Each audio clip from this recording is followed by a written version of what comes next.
say that one of the most common questions that I get asked on a day-to-day basis is, why don't you drink? Why don't you drink alcohol? So for those of you guys who don't know, I gave up drinking alcohol quite a while ago. I didn't even drink the entire year that I first turned, like when I turned 21 years old, I didn't even drink for that entire year. And I get asked this a lot, but the truth is, behind the question is, number one, I don't really like it. And number two, I found that it just wasn't pushing me towards any of my goals. My fitness goals, my business goals, financial goals, all that type of stuff. It wasn't pushing me anywhere. And if anything, it held me back. So I decided to cut it out of my life. I decided to cut weed out of my life. And there are a lot of people that will come to me and they'll be like, Brandon, I feel like I always get peer pressured into doing things. Like whether it's I'm going to a party and I'm drinking and then there's a bunch of people, they're putting alcohol on my face and they're saying, hey, like you should drink, it's gonna be such a great time. Like, come on, dude, just do it. Or whether it's eating, when they're on a strict diet, you're on a strict diet and your entire family is just like, come on, like just eat like a little bit of this food. If you are somebody who gives in to that peer pressure, it is a lot bigger of a deal than you first realize. In order to truly be a man, I believe that you need to have certain fundamentals, and I believe that your word should be taken extremely, extremely seriously. So when you say that you are going to do something or that you are not going to do something, you are going to do it. It doesn't matter who gets upset. It doesn't matter if it offends them. You said that you weren't going to do it or that you are going to do it. You are going to do your best. There are a lot of micro decisions that you make throughout the day that ultimately contribute to your own confidence in your own self-image. And as you start to chip away at your self-image, it deteriorates the amount of confidence that you have in yourself to stick to doing the things that you have said that you are going to do. So I can't tell you just how irritating it is when people come to me and they say, Brandon, like I got peer pressured into doing this. If you actually want to be a man, you should not be getting peer pressured into doing anything. If anything, you should be getting used to being peer pressured. You should like the fact that people are trying to convince you to do what they are doing, because if you are doing the correct thing, you should be going against the grain. You should be doing things that other people are not doing, because if you've figured it out yet, the majority of people are not successful. The majority of people are not hardworking. The majority of people do not have good morals. That is the truth. So if they are doing something, or if they are trying to get you to do something, that, if anything, should be a positive sign that you are going against the grain. Choosing not to drink alcohol anymore was one of the best decisions that I have ever made, and I truly do believe that I am in a lot better of a place now than I would have been if I hadn't have made that decision. In the world that we live in, masculinity is under a ton of scrutiny because everybody's saying you need to like what this person is doing, you need to accept this person, you need to be tolerant, all these types of things. If you are a man, one of the most important things you can do is have your lines drawn in the sand and say, these are things that I do not compromise on. And that comes into place when it comes to any aspect of life. And even when it comes to the gym, the people who are like, can't you just skip the gym today? Like, come on, like it's just, just take a rest day. Like, do not compromise. Do not give in to what other people are telling you.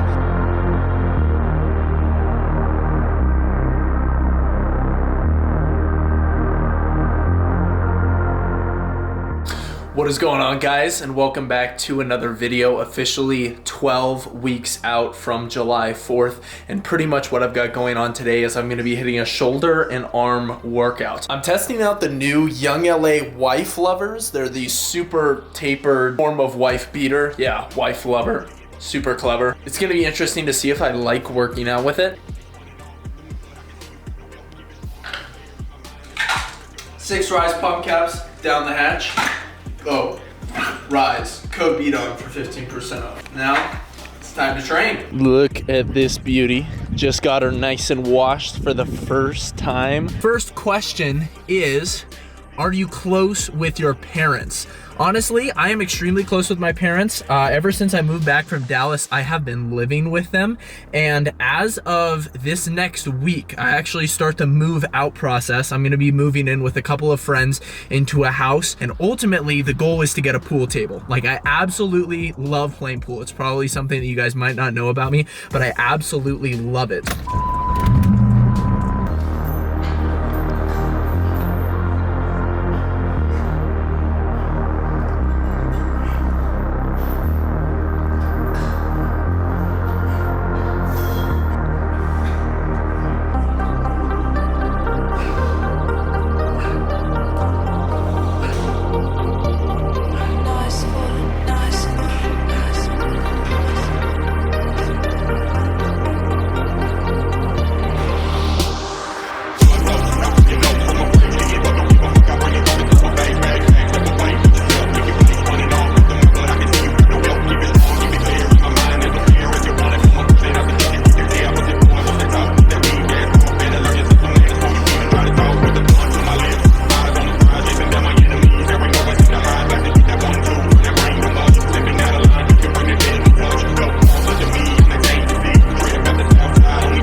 what I look like in it. I feel a little bit fat still. We're still in that phase of the cutting process, but these things are a pain in the ass to take off. Like, legitimately impossible, but they look really good, so it's worth it.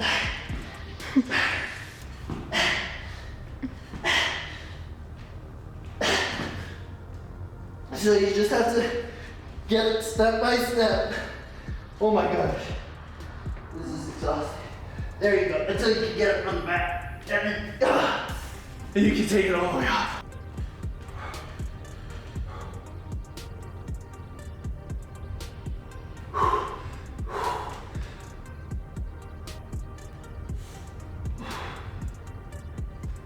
12 weeks out, legs are pretty lean, as always.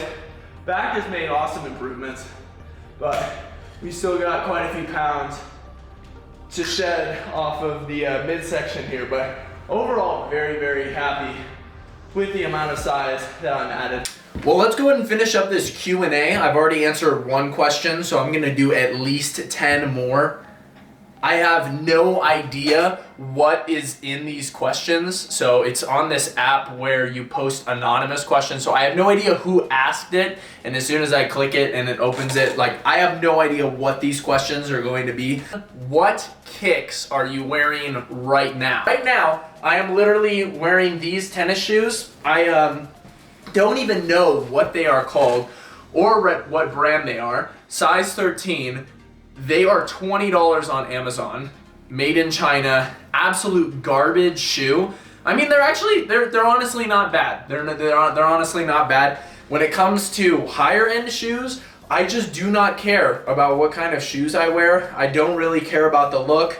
I don't really care even that much about the quality. So I just stick to really, really low quality shoes, and I buy every single shoe just in black, because I don't want to have to go through the pain of trying to match it to my outfit. I'm just not that kind of person. Do you shave your body? Okay, so for this one, I shave my arms, or I trim them with the Manscaper. I would say once every 3 weeks or so. My legs, I like to leave those unshaved until about a couple weeks out from my competition. I personally do not like shaving all of my body hair, even though I really don't have that much body hair to begin with. I just don't like the feeling or the time that it takes to do that. So I actually never like razor shave. If I trim just with my Manscaper. So I'm not a big fan of it, but I do trim my arm hair. And it does make the tattoos on your forearm and my chest look a lot better when there's no hair covering it up. So I like to do it on those areas as well. Are you a natty? I'm not interested in gains from steroids. So yes, I am still 100% natural. I promote that pretty openly. But the thing is, before I started my last bulk, I did this thing where I was promoting that it was going to be my last natty bulk.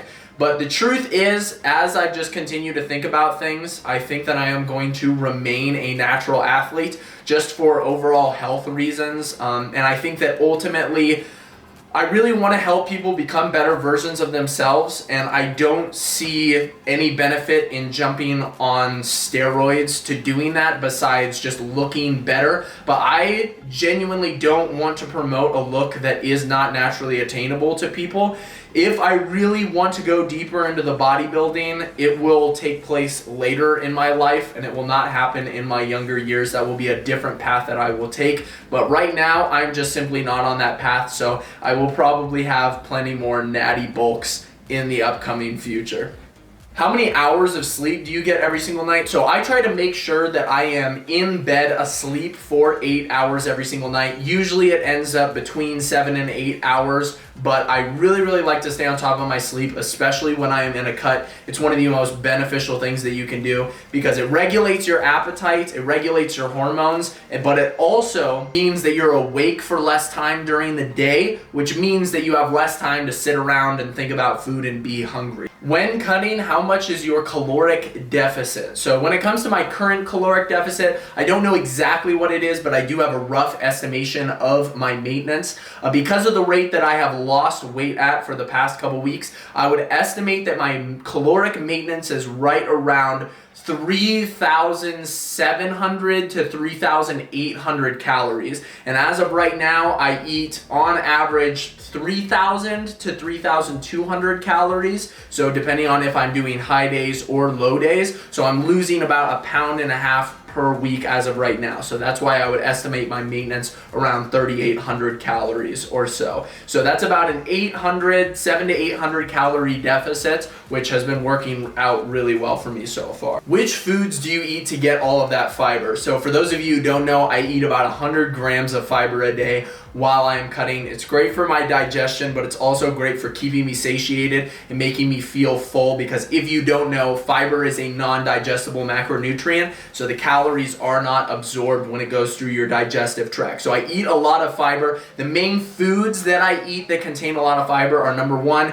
carrots. Number 2, I eat a lot of Jolly Time popcorn. Number 3, I eat a lot of carb balanced tortilla wraps, which also have a lot of fiber in them. I eat a lot of apples, and I eat a lot of mixed vegetables and mixed greens. So make sure you're getting your vegetables in. I would say those are probably the most quality sources. Do you train smaller muscles like forearms and traps? So I honestly just started training my forearms again. I used to do it a lot back in high school, but I just started training my forearms, and I do it on my rest days. So my rest days, I actually train a couple of the body parts that I don't like training during my actual split, such as abs, traps, and forearms and calves. So I train all of those. So it's pretty much just an hour-long workout on my days that are supposed to be rest days, where I'm hitting all the muscle groups that I don't want to have to hit during the rest of the week. This guy says everything you know about Accutane. So yes, I was on Accutane for an entire year. I actually did a full 30-minute video where I broke down every single variable when it came to my Accutane experience. So if you guys haven't seen that, go to my account, click videos, scroll back about 4 weeks or so, and you'll find that video.